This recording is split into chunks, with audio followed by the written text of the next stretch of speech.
Welcome, everybody. Welcome to another episode of PEM Rules, the Pediatric Emergency Medicine Podcast. I'm your host, Yaron Ivan, as usual.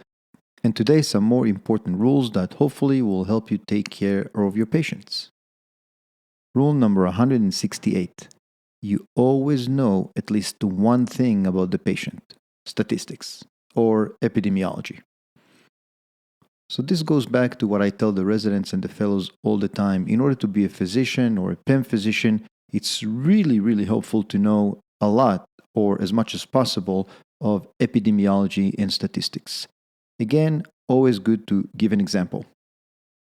So in the pediatric emergency medicine department, almost daily I see patients with complaint of chest pain. It's almost always a young, healthy male or female with no past medical history who's coming in with chief complaint of chest pain.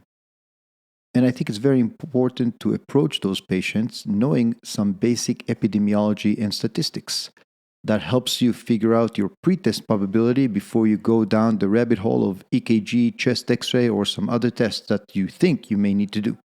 So I'm aware of two very good studies that I will put in the show notes about the frequency or the prevalence of significant, serious, aka cardiac causes of chest pain. The first study I'm aware of was published in 2011 in the Journal of Emergency Medicine, and that study was done in a tertiary pediatric emergency department that reviewed the charts of more than 4,000 children and adolescents with complaints of chest pain. That study basically discovered that only 0.6% of pediatric chest pains were actually of a cardiac-related cause or cardiac-related chest pain. Of the non-cardiac chest pain, 56% were found to have musculoskeletal causes or unspecified chest pain. In other words, the big majority, huge majority, was not a cardiac etiology. Another study that was published in one of my favorite journals, Pediatric Emergency Care, in 2018 by Dr. Mohan. That study was looking to evaluate the impact of chest pain pathway on resources utilization at a major children's hospital. They found that EKG was obtained in almost half of the patients. However, cardiac cause of chest pain was only found in 0.65%, very similar to the previous study. And this is where epidemiology becomes very important. So when you see a child with chest pain, before you even enter the room, you know one important thing. Based on some good evidence, there's only about 0.6 or 0.65% this patient, assuming he or she are healthy average teenagers or kids, have about 0.65% of having cardiac-related cause for their chest pain. That goes back to a very important and quite basic epidemiology or statistic term known as the pretest probability. The pretest probability is simply defined as the probability of the screened person having the disease. In other words, the probability of this person having cardiac cause of chest pain. It's 0.65% before even entering the room, again, assuming it's a normal, healthy, average child. And I think that is a very important piece of information before you decide to obtain a chest x-ray, get an EKG, or maybe some other studies. You have about 0.65% of having or finding cardiac cause. So knowing some basic epidemiology of some basic chief complaints is extremely helpful. I must admit, I'm not a very knowledgeable person in the field of biostatistics, but a basic terminology or a basic term such as pretest probability, I think we all need to be familiar with, and it's the probability of the screened person having the disease. Know some basic epidemiology before you go down the rabbit hole of testing and investigating the chief complaint.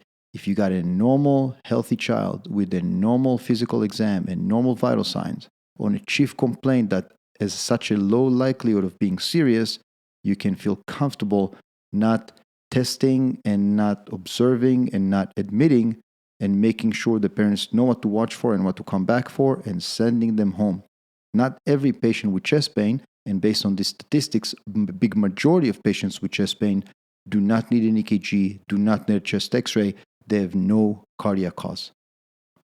So remember rule number 168. You always know at least one thing, statistics. Rule number 169. Do whatever is comfortable for the patient. So this rule comes into play when the science is actually not very clear about what to do for the patient. A good example is a concussion. There's no treatment that is actually curative for a patient with concussion.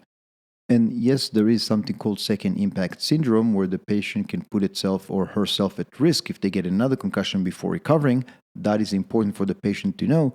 But as far as treatment is concerned, the patient is free to do whatever is comfortable for them. Another good example is a patient I recently saw in the pediatric emergency department. So this patient was actually my PA's patient, sustained very, very small proximal finger fracture. In fact, he actually had two finger fractures right next to each other, proximal failings, very small, no displacement. And the PA came to me and asked Yaron, what should I do? What's better for the patient? Should I just buddy tape them? Should I put an ulnar gutter? What do you recommend? I looked at the x-ray, agreed with the radiologist, of course, very, very tiny proximal phalanx fracture, no displacement. Under this situation, I would argue, do what's best for the patient. This is a young patient with a very minor injury that will heal regardless to what you do. In this situation, it's probably a good idea to do some shared decision making with the patient and see what is comfortable for them. So when you're facing with a situation when really there's several treatments or no specific evidence-based treatment, discuss with the patient and see what's comfortable for them. Do what is comfortable for them, assuming there are several options. Rule number 170. Be curious, not judgmental. I'd like to thank Dr. Todd Zimmerman from Las Vegas Pediatric Emergency Department at Sunrise Children's Hospital for this rule. I actually interviewed Dr. Zimmerman in episode 88, which was published in May of last year. And this rule is one of those that is easier said than done. I completely agree. I asked Dr. Zimmerman, what does that rule mean to you? And here is what he had to say. Well, first, it's not exactly his rule. This is a quote by Ted Lasso, which is a fictional character from a movie of some sorts. Never heard of it, but thank you, Ted, for that rule. And Dr. Todd Zimmerman interprets this rule this way. Anyone, not just leaders and physicians in medicine, are confronted every day, multiple times a day, with things, issues, or problems that you may not agree with. Things that you see other people do, but you don't necessarily see the same way. It is far too easy and natural for the observer to feel that the other person's viewpoint is wrong and to somehow go down the path that you see or you think is better.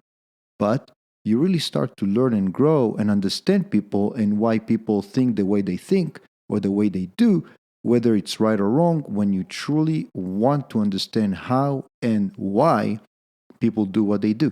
When you truly want to understand the how and why of how others view things. Be curious, ask questions about it, digest and think about what others see and how they see it. You learn so much that way, and you may be swayed, and appropriately so, to change, to pivot your thoughts, or on the other hand, it may solidify that your thoughts are proper and you can now guide other people towards the right path. So it's always a good idea to be curious but not judgmental on things you don't agree with by default. Thank you, Todd Zimmerman, for that rule. And that is it for today, guys. Thank you very much for listening. Let's review what we learned. Rule number 168. You always know at least one thing, statistics. Know the basic epidemiology of some basic chief complaints you see all the time, and know what your pretest probability is before you go down the rabbit hole of testing. Rule number 169. Do whatever is comfortable for the patient. Sometimes, many times, there's no one way, there's no right way, there's no evidence-based way to treat a patient. Under those circumstances, it's very reasonable to do whatever is comfortable for the patient. If there's no one proven treatment for the condition you just discovered the patient has, do whatever is comfortable for the patient. Rule number 170, be curious, not judgmental. Ask question and try to digest what other people do or see that you don't agree with, trying to truly understand them before you develop any judgment. By doing so, you may find that your way was wrong and may adopt a new way, or it may solidify for yourself that what you're doing is the right thing to do. But it is always a good idea to be curious, not judgmental. And that is it for today, guys. Thank you very, very much for listening to PEM Rules. Thank you for checking the website, submitting feedback, and thank you for contacting me. Again, if you want to come on the show, just email me through the website. I'd love to host you if you want to talk about any pediatric emergency medicine related topic, whether it's an interesting patient you have, whether it's a clinical conundrum you came across, really whatever is interesting to you or you think will benefit our audience. Also, don't forget, I do have a Facebook page. Doesn't have a whole lot, but has some material that you may find helpful. So you can check out the PEM Rules Facebook page, check my articles on EP Monthly, and write back anything you want. The following outro is one of the most famous guitar riff of the 90s. This is Alive by Pearl Jam from the album 10, which is a legendary classic album. One of the best albums in the 1990s, one of the best rock bands in the 1990s, or maybe even in the history of music. Thank you very much for listening. Have a great day.